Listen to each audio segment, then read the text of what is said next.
beside the VIP lounge. And food and coffee is on the first come, first serve basis, so I believe you guys know that already. So number 4, it is very important. The Bizabo is actually an app, the mobile app. You can actually download the app. If you haven't downloaded the app, you can go into your iOS device and your Android devices to download Bizabo app. And you may also download it from MA2017.mymagic.my/app. That is our website. So you can go over there. It will direct you to the App Store or Play Store, and you may download the app. In order for you to keep track of everything which is going on right here at the Magic Academy Symposium 2017. And there's plenty of info inside the app. You can follow that. And as I mentioned earlier on the survey form, yesterday we actually had the survey form on the app for you to do so. And today we have changed it due to some technical problems. So now we are giving you the survey form in your hand. And I believe some of you, if you just walked in, if you don't have your survey form, please put up your hand. Our Magic staffs will be actually attending to you and they'll pass you your survey form. So each session, we will actually pass you one survey form. So fill up 2 to 4 survey forms. You will actually get a redemption, Magic staff. There's 2 over here for the survey form. And for the 5th survey form, which is filled up, you stand a chance to win some great lucky draw prizes. We have like Groupon shopping vouchers. We have the PlayStation 4. I believe a student won a PlayStation 4 yesterday. Is a student here? Never know. Might be here, right? So who wants a PlayStation 4? Yeah, and those who don't want it, they're not gamers at all, huh? Never know, you might win that one. That happens all the time. Okay, so good luck on the survey form. Make sure to fill up the survey form so we can actually, do better on our next year Magic 2018. And of course, we can serve you better in the future events that we're gonna bring to you. And of course, we like your mobile phones to be on silent, but at the same time, you are using your mobile phone. You don't have to put your mobile phone away because the whole Magic 2017 is actually on FB Live. So yeah, it's on FB Live, so you can actually watch it live, whatever is going on and taking place right here today. Not only on FB Live, we have another site which is mymagic.my. It's going live on that one as well, so you can actually watch on both sides. Okay, and of course we had a great time yesterday with some of the speakers and a wonderful time on the fire chat as well. And I enjoyed myself yesterday with all the speakers, the partners, as well as the magicians at the welcoming dinner that we had yesterday. And I can't wait to listen to all the speakers today, as well as the mentors who will be having a one-on-one session with you guys. For those who haven't booked, I'll let you know in a moment.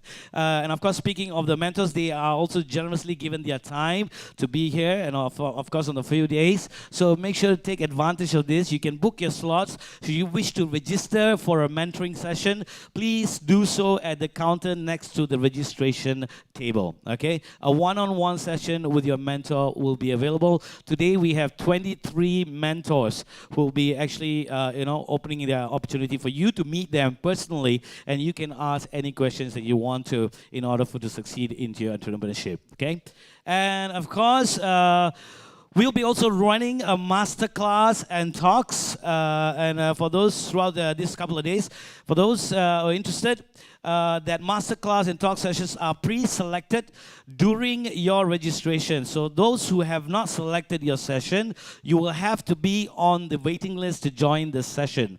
The sessions are held at the Gap Space, Malaysia Room, Indonesia Room, which is located at the 2nd floor, and the Makers Lab on the 1st floor, just beside the Chillax Cafe. The Chillax Cafe is very easy to find. It's actually on the right side of this level. Okay, so if you haven't registered, you should know what to do. And thank you so much for smiling. That is a smile that I want as one of the speakers, I believe. So there you go. So guys, keep on smiling, keep on smiling. Yeah, throughout the session, we also want to give that positive note to the speakers and the mentors who are going to be here on stage. And if you keep a frown face, I believe they might not come back here anymore. So we want to maintain that. And also remind to you for participating participants who did not pre-select a session, or if you had just walked in, all right, you got a passport like I just mentioned to you, make sure to keep your passport safe, all right? This gives you access to all the sessions, and also gives you access to the food, and also the beverages, as well as the gift redemption, okay?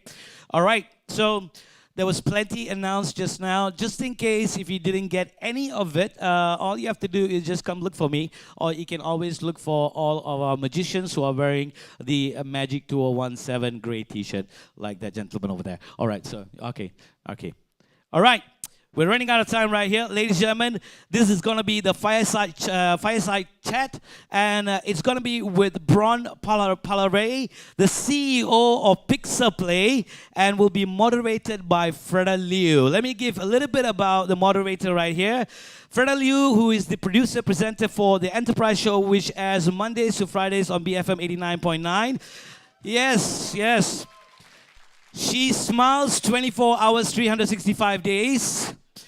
She has conducted over 5,000 interviews, and among them are prominent names such as author Stephen Covey, motivational speaker Nick Vujicic, former GE CEO Jack Welch, gymnast Nadia Comaneci, oh, I'm so jealous, the Duke of York, HRH, Prince Andrew, and WikiLeaks founder Julian Assange. Oh my God, I can go on and on. She has recently awarded the Asian Rice Bowl Awards for Malaysia Startup Journalist of the Year and a nominee for Magic Social Enterprise Journalist. Freda is also a member of the National Association of Women Entrepreneurs Malaysia, NAWEM, and the Malaysian Association of Professional Speakers, MAS. Please put your hands together and give them a warm welcome to Bront Palarae, CEO of Pixelplay, and moderated by Freda Liu.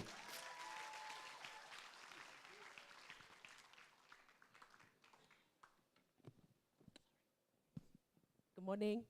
Hello, everyone. Soft or not? Very soft. Is it all right? You can hear me? That was a very long introduction. We've eaten into precious time. Thank you for everyone for being here. And of course, everyone knows Bront, right? Everyone knows Bront, right? So, but I'm going to do a little bit of intro about him. And I was just saying that people know him as the actor, and people don't really know much about him in his business, right? So he's the co-founder and CEO of Pixelplay. So prior to setting up Pixelplay in 2013, he started more than 40 film productions, from the most visible box office releases, smaller art house to regional productions. So you can also read up about his other achievements, and he's also got into a clothing line. So we'll talk about that a little bit as well. But so let's get the show on the road. Okay, now you've got, when there are a couple of startups that you have, people know about Pixelplay, but you've got a few others as well. So can you tell me about your various startups, and what were the pain points or problems that you were trying to achieve, right? Because there's Pixelplay, 3 more that I know of, right? Can you tell us about all 3 of them? All right, let's start with Pixelplay. I think everyone is familiar with Malaysian TV. It sucks, right? No, Facebook Live. Okay, whatever being spoken at Magic remain in Magic, okay? So our position is always to look at it in more pragmatic, holistic way, or patriotic way. We believe we can share good stories with good values, and yet can entertain people. So we've done things like Mencari Ramli, a reality TV show, finding footballers and send them to Manchester United. We've done that 2 seasons, and probably a new one as well. So we've done things like that in order to entertain people, but yet we try to give values that no other companies think, we should do that. Yeah. In terms of Sin Nasin, it's a clothing line. We started off as part of joining the bandwagon, the Islamic contemporary, and then we realized too many people. But the Islamic part is not a problem, but then it's very seasonal, twice a year. Then we reckon there's a void that link. There's a void between Islamic and contemporary. Why don't we fill that void? So yeah, I'm wearing one, and kind of mix match it with Sakura Brothers, and nobody would say, that don't match or that don't fit, yeah. Okay. And you've got others as well. We're starting an accelerator program, which we hope to work in tandem with Magic. Especially in the creative startups, because whatever we have right now is very collateral based. And I think creative startups is something that you can't really like mortgage. You shouldn't mortgage a house just to make something, I wouldn't advise you to. I've done with my film before, Colombo, crash and burn. But we learned so much from it, and we learned the pain of our friends, our industry peers, in realizing the dream. But also in doing so, we kind of like realized that there's a lack of commercialization, lack of business network, and of course our regulators, we have different types of grants and incentive, but it's kind of like, not to say flip-flop, but they change all the time. Okay. So yeah, so we think that we can be the link, we can provide the network. Okay. Are these businesses interrelated? Not really. Okay, so would you consider yourself a serial entrepreneur? I don't know. I wouldn't put myself in a box and define myself by that. But I think life just kind of like life is what happened to you while you're busy making other plans. How do you decide on starting a new venture? I mean, what was the first? Was Pixel Play the first? It started with Pixel Play, and then it moved to, before Pixel Play, we had this portal. It started in a real kitchen, my kitchen. It's called Daily Sni. When we did Colombo, my first film, we had so much pain in terms of trying to get data out of local newspapers or local medias, because if they have 10 paragraphs, 9.5 would be about personal stuff, which I don't think you want to read, or any of the brands would love to associate themselves with. And the other half will be about the real data that we want to share. Then we realized we don't have real news on showbiz. So we kind of like, I don't think I'm the first one, and I don't think, at the time, I didn't think I would be the last one as well. So we kind of like, okay, let's start our own, the Hollywood Daily Reporter type of stuff, something like, yeah. Then we realized, like, the moment we kind of launch it or soft launch it or invisibly launch it, we've been approached by so many people, so many organizations who had the same problem, and now we're thinking of closing it down, and everyone said, don't close it down. And they said, like, we need more fun. We don't have the fun, we need you. So yeah, so I'm still struggling with that one. So I'm trying to get to your thinking, like how did one business venture snowball into another? The thinking behind starting all these things. Timing. Okay. The actual landscape, because I think it's easy for people to go into an environment and say, there's so much opportunity. But I think it's about finding the truth within that landscape as well. Because for any problems, there's always a root cause to those problems. Or sometimes people just see problem and say, I want to solve that problem, but it's not the problem that they need to be solved, the root cause of it that need to be solved. So understanding those root causes kind of give me the idea of, let's go and try to solve it, and let's gather a bunch of people who share the same ideas or same values, and yeah, let's work together. Okay, so when you say root cause, in that case was like, let's all these stories that come out with Pixel Play, all these stories that come out that doesn't seem to have a hashtag fake news, right? So you're trying to elevate the status, you're trying to change things around. That's the trying to get to the root cause of all the different businesses that you've got. That's the approach anyway.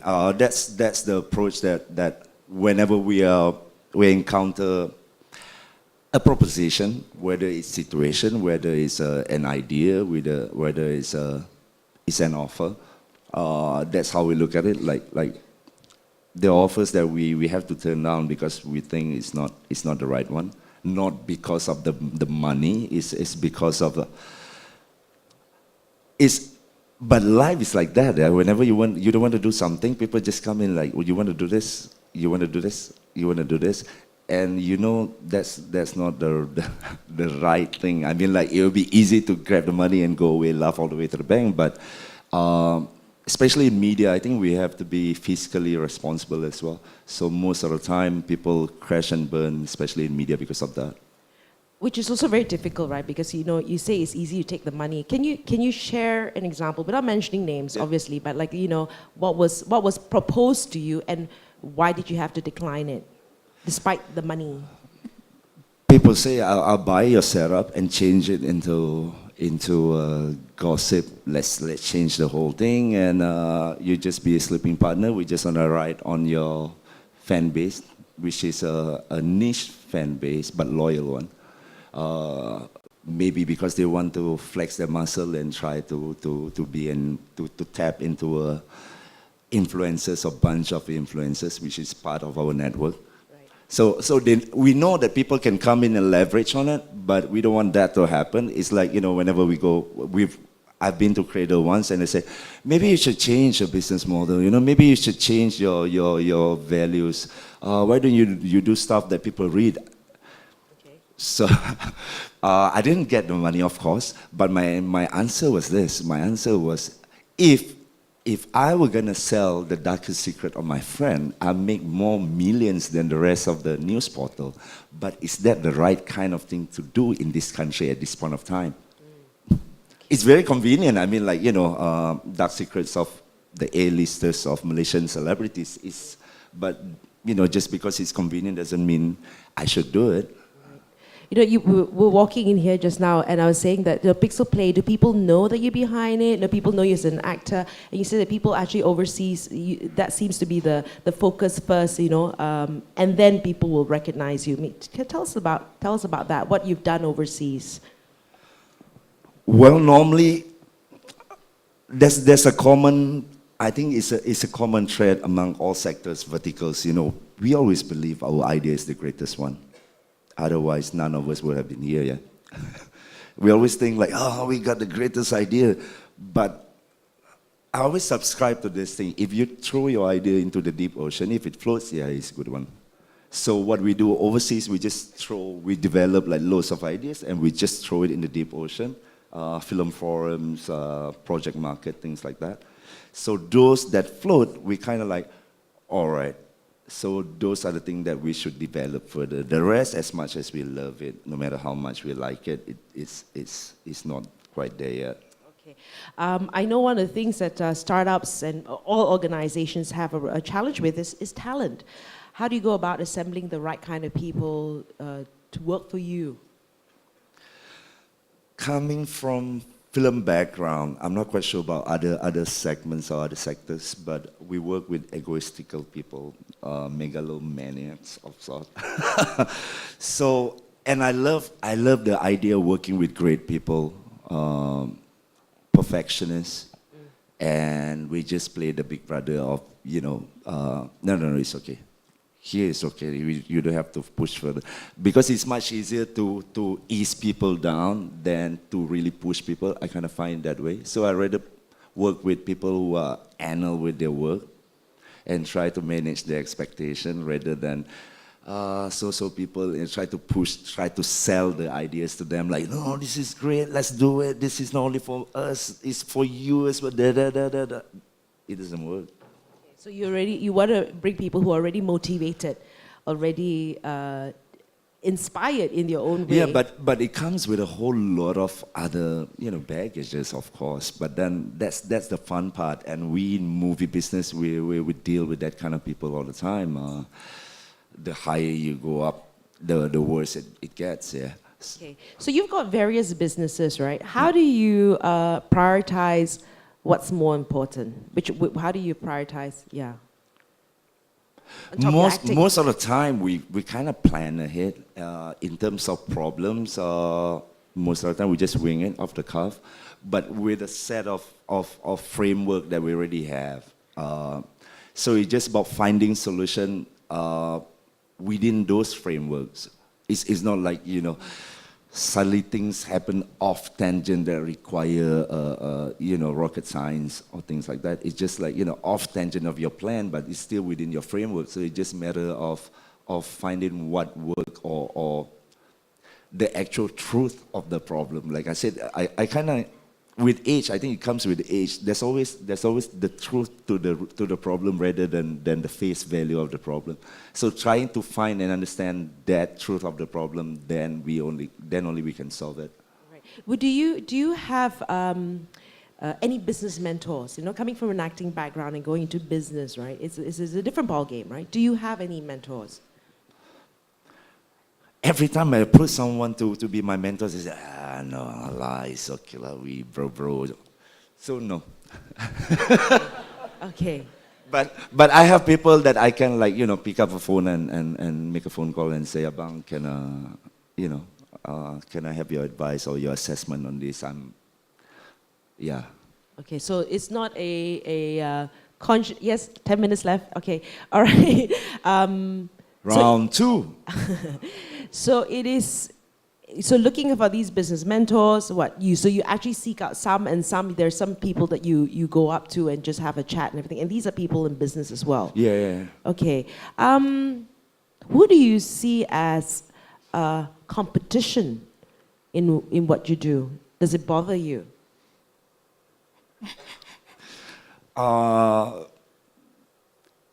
As a movie house, the places we want to go is pretty much like up against Khazanah and Pinewoods, except they are Goliath and we are David. but we kind of find like let's not compete and being small player. Of course, you gotta go like that, right? Like let's not compete. Let's work together. But the reality is that we're actually in the business of delivery. Actually, deliver result. So they have more. Their coffers are deeper, but then they have to deliver more. If we can deliver half of that, whatever they set out to do, we are pretty much okay. So far, we're going into that direction. So it's pretty much like we try to align those. Because the rest of the Malaysian, I wouldn't say the rest, animation work much better. Feature films, still problematic. I think only Astro Shaw that kind of like push towards, or scope production that kind of, but then it's very Malaysia-centric. Khazanah tried to set out through various setup. Astro Shaw kind of find the right balance, and I think, Astro Shaw. Okay. So when you look at technology, we're here at Magic, how are you leveraging your technology? Are you worried about new technologies replacing the business that you have, So that's one thing to look at as well. It's like, 100 years back, will backhoe replace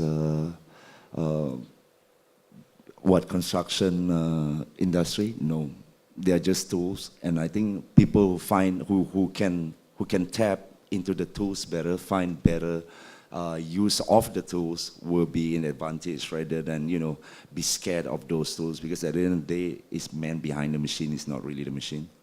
And do you make a point to learn about this new technology, or do you just feel that at the end of the day, content is king, and then you've got the right people to tell you, hey, we've got to be on this, we've got to do this, we've got to adopt this?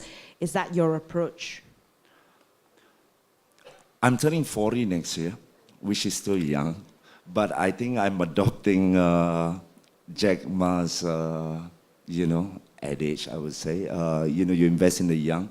So right now, that's why we kind of like, with the loads of the media that going into our phone or our laptops, at some point it kind of like, I don't think I can catch up anymore, or before I start to be left out on this bandwagon of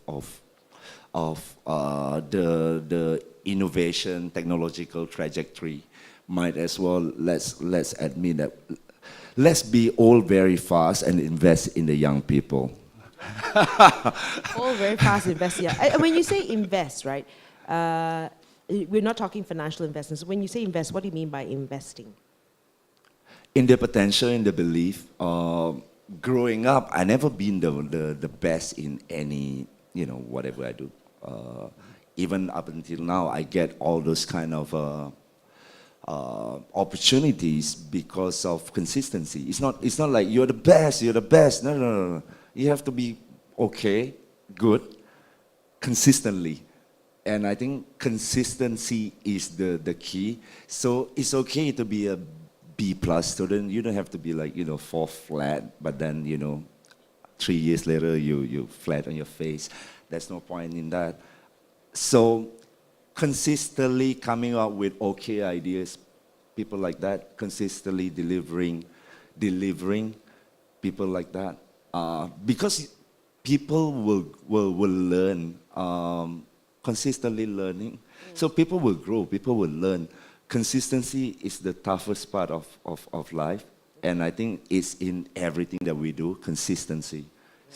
So I just want to invest in people who consistently believe in whatever they're doing it consistently. And I have so much to share in terms of the network, in terms of resources. Yeah. So consistency and persistency. Yeah, it comes, I think, yeah. So of them. we've got all your businesses. Are they, and of course people say, oh, I want to buy over. Are there plans to exit? Is that also for your various businesses, are there plans to get it to a certain level, sell, exit? Pretty much. That's the idea. I mean, like, at some point, the reality is I as an actor, so I run my career like a businessman. And during the early part of my business, I run my business like an artist. So it's a bit confusing, right? So it's bound to be one of them gonna do really, really well, and the other one will be very abstractish. So yeah, it's true. So guess what? So my business was kind of like abstract while my career, because as a career, people say, actors, how do you navigate that? How can you do strategic thinking? Can you do positioning? Of course you can. I've done Ola Bola at 70% discount on my acting fee, knowing I'm gonna get Chinese audience. So of course there's like strategic thinking behind those decisions. But with business early on, it was, yeah, we want to do stuff that we only want to do, blah, blah, blah, blah, blah, blah. And then looking at it after 2 years, you're kind of like, no, it never worked. It won't work. Right. So there's an earlier loss for the long-term gain. Yeah, so now we kind of like try to align both together and see, 45. Yeah. Okay, you're putting an age to it. Okay, Yeah. what are your growth plans for your various businesses? Growth plans. One of them, we still couldn't find our solution yet. We still, for Sinasim, we kind of, because my partner, Sharuddin Kasim, he's very meticulous with spreadsheets and plannings and numbers. So he always come up with, we have this growth plan, like, this 90-day cycle of doing something.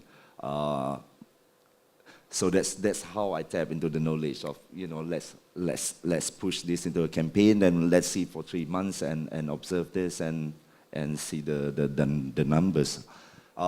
In terms of media company, I don't think you can, for branding purposes, yes. For actual growth, I don't think so. In terms of movie, you can do, but that is it's like Formula 1 circuit, MotoGP circuit, so everything is pretty much like May you have Cannes, November you have American Film Market, everything is already in place, so you just go by the windows. Yeah. Like with Pixel Play, how do you grow a company like Pixel Play? So we're expanding. Now we're going to original stuff. So the idea is to tell local story that palatable to international audience. So now, One to Jaga, we just finished VFX. We're going into online, which is the final phase of production. So we had 2 stars from Indonesia, 1 from Philippines. The next one will be our first Mandarin title. Hopefully we can get someone from China. So that's moving towards that direction.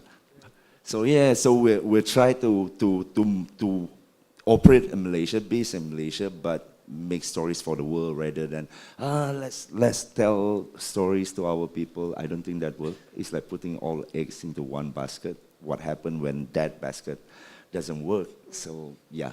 Okay, I just want to ask you as well. If you look at just back to the art scene as an actor, what do you see is missing in the art scene? Ecosystem. Okay. The whole lot is what makes an industry. None. Okay. Right. I mean, like those pillars that make an industry, none. Right. You can't. We don't have transparency. And technology isn't going to solve the problem.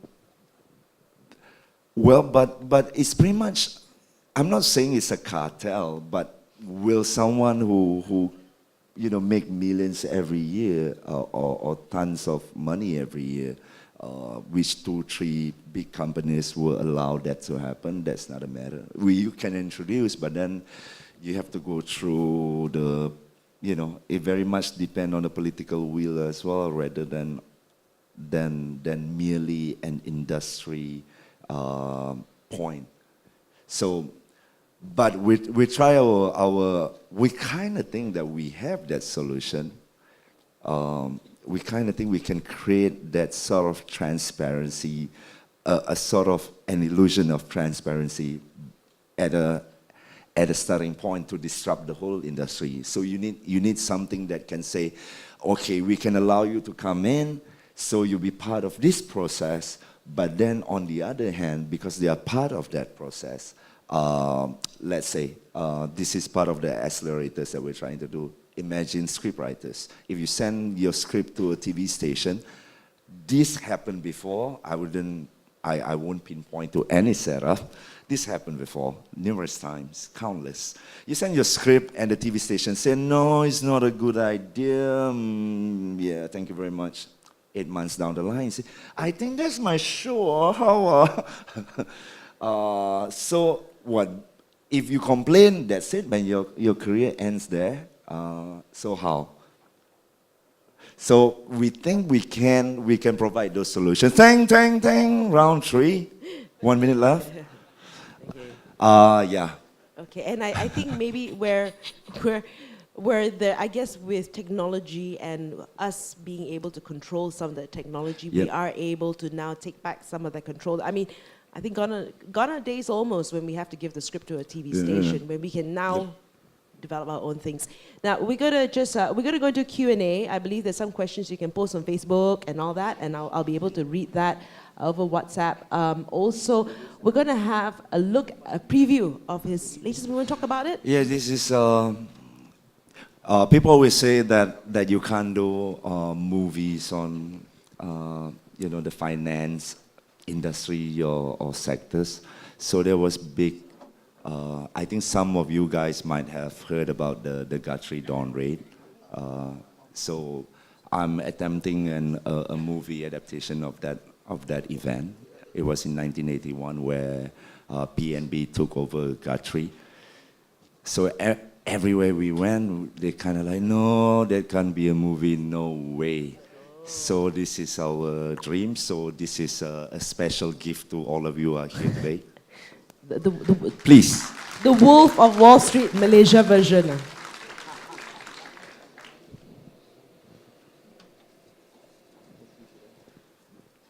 Lights. All right.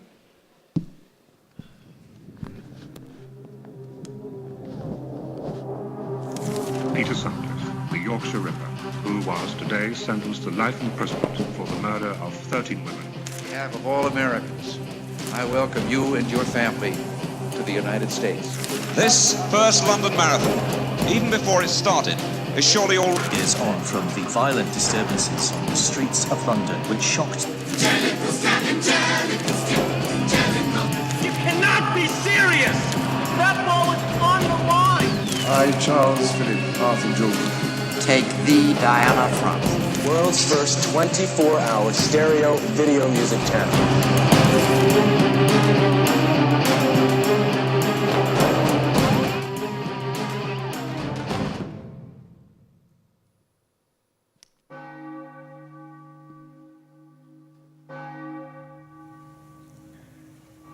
There are not many men like yourself working for a British bank, which is why we feel you're suitable for the job.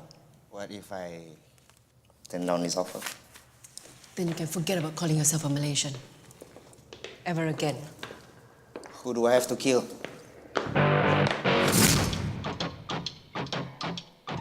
Besides the PM, the Finance Minister, and the Chairman of PNB, the only ones who know about this operation are sitting in this room right now. Okay, head office has sent down word and the flavor of the day is... The three consolidated. Let us talk. We'll deposit money from a fund that doesn't exist into an account that nobody knows about, in a bank we've never heard of, in a country we've never set foot in. Our job is to mobilize the funds and secure all the major shareholders. Are you selling? So you are telling me that you need 1 billion ringgit? In cash, sir.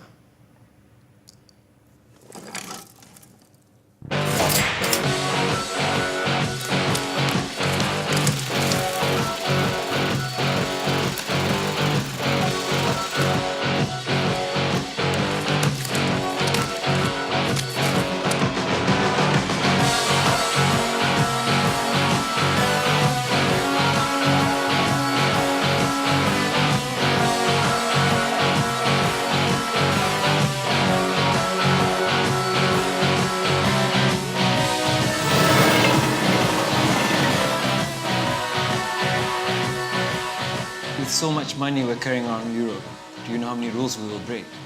Yes. And what if things go wrong?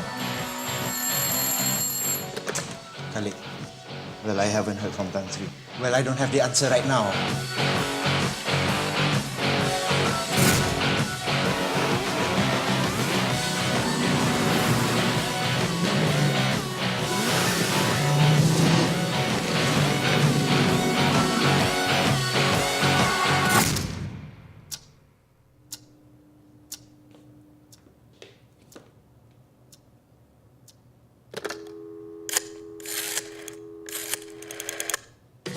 Evelyn, execute.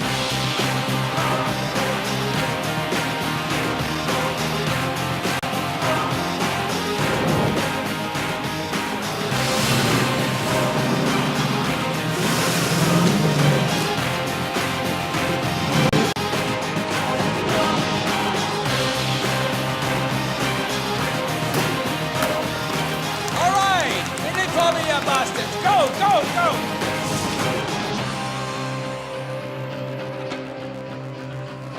You know, if we fail, we will be consigned to the dustbin of history as men who failed the Rakyat's money. You are aware of that, right? All right, applause. When's this coming out? 2018, late 2018, if we are lucky. Okay, so okay, you need the money. Okay, so you saw it here first. Yeah. All right, okay, so anyway, just want to quote Hazel Desmond on Facebook, who said, just because it's easy and convenient doesn't mean I want to do it. And this is your quote. So, totally feeling this, Bront. Thank you for upholding positive values above money. We need more of this. So we're going to open the questions of floor because you're all very shy on social media. Yeah, right. So raise your hands. Okay, there. Oh, someone very excited. Someone, have we got a mic here? We need a mic runner here. So sorry. Excuse me. Oh, okay. Thank you. Tess. Okay, so good morning. Good morning. I'm quite interested when you said that you do not have any mentors. So I'm interested to know when you said that you do not have any mentors, but you have people who you could just call and ask for guidance and all. So how do you identify these people? Do you seek them through their expertise or profession, or you seek them because you trust them, or like they're always there for you? Which is it? Thank you. Thank you. You know, throughout our life, so we kind of deal with lots of things, and then you meet a lot of people. So being an actor, I think I'm kind of fortunate in that sense that I get to meet lots of people, successful people, people from various fields, and you know, some of them are from the corporate sectors. So knowing all these great people who are successful themselves, and for me, business or the corporate side of my life is not like them. So it's like them asking me about movies, so I ask them about business as well. Except we're both in different type of system. You know, in terms of skill, we're at this level, there. But the question always remain the same, which is when you were at this stage, if you face this kind of problem, how did you or how would you approach it? This set of problems, because there's no point if you go and ask them from their skill viewpoint, because it doesn't work that way. You know, even the same problem, the way we solve it is different. So you have to ask when they were at your stage, how did they approach it? Then it only makes sense, because you know some problem they can solve with just merely money at that stage. At our stage, not really. Those amount of money means, you know, half of the next year's fund. So, you know, so you have to ask, you have to track back in their history of time or their career, or you know, a simulation or role playing. You know, what will you do if you're at this in this situation? Because you want to tap into their minds and their ideas and their insight, rather than just mere lip service. You can do it, Bront. You know, no, it's not like that. The kind of thinking that they went through, the thought process that they had. The thought process, yeah. And try to, at the different stage in their business. Do we have another question? And of course, yes, just your name, where you're from, and the question. Good morning. Morning. I'm Han. So today's is about finding market opportunities, right? Can you share with us, like in in creative industry, what kind of ideas that you said you had some ideas, right, that didn't work out? What are the patterns or the characteristics of ideas that you thought was, yeah, this is a brilliant one, but didn't actually work as? We have a piece of land that we kind of like, we can turn this into a theme park. So we kind of reverse engineer it and turn it into ideas about two kids get lost during a school trip in a jungle.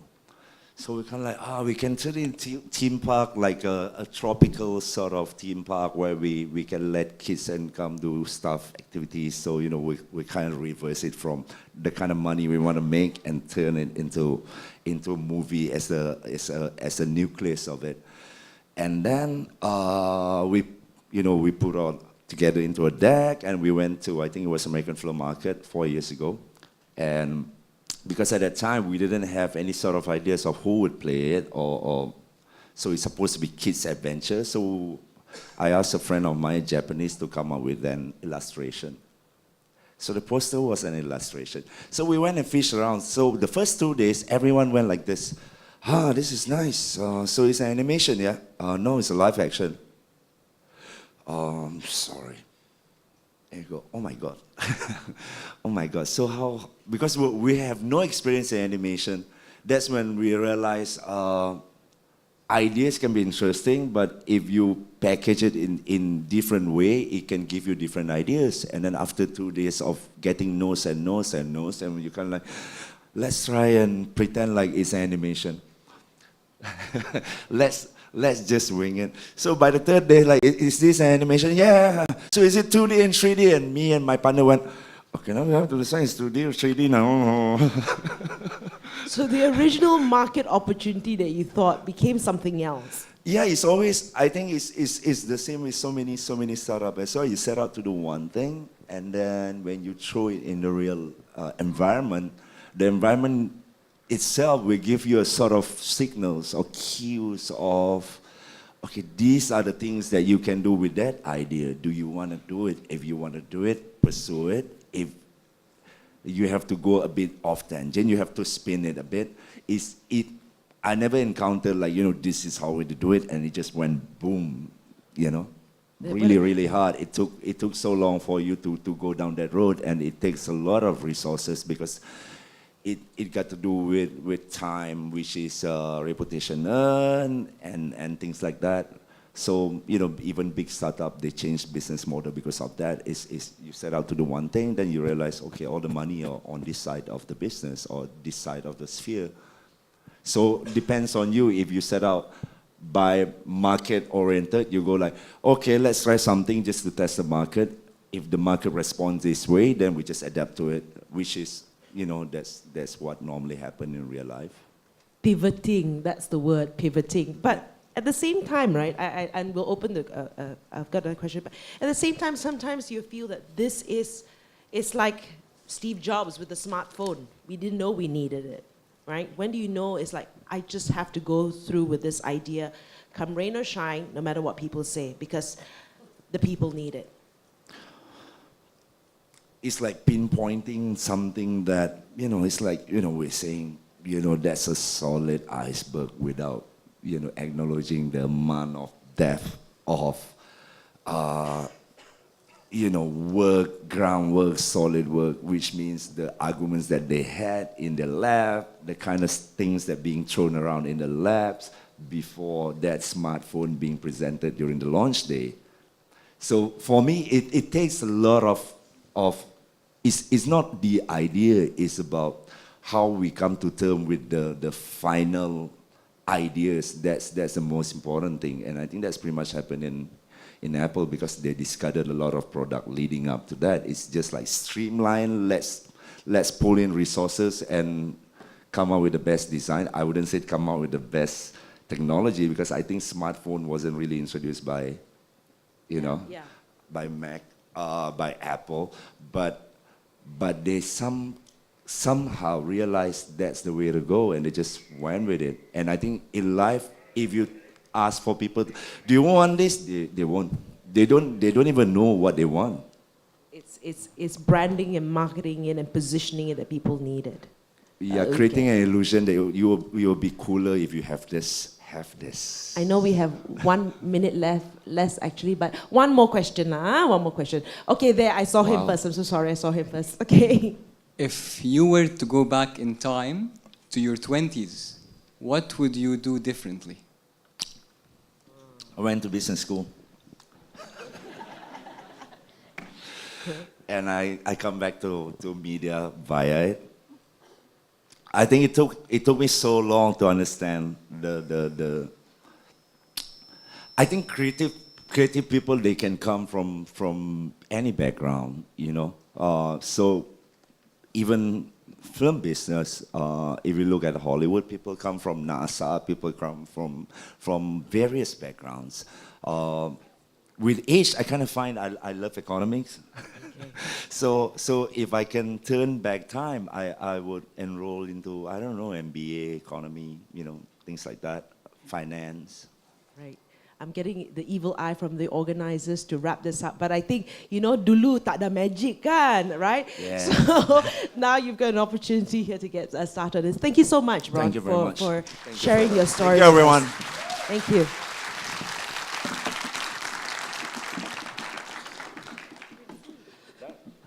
Ladies and gentlemen, once again, put your hands together for the moderator, Freda and the CEO of Pixel Play, Mr. Bront Palarae. Thank you so much, sir.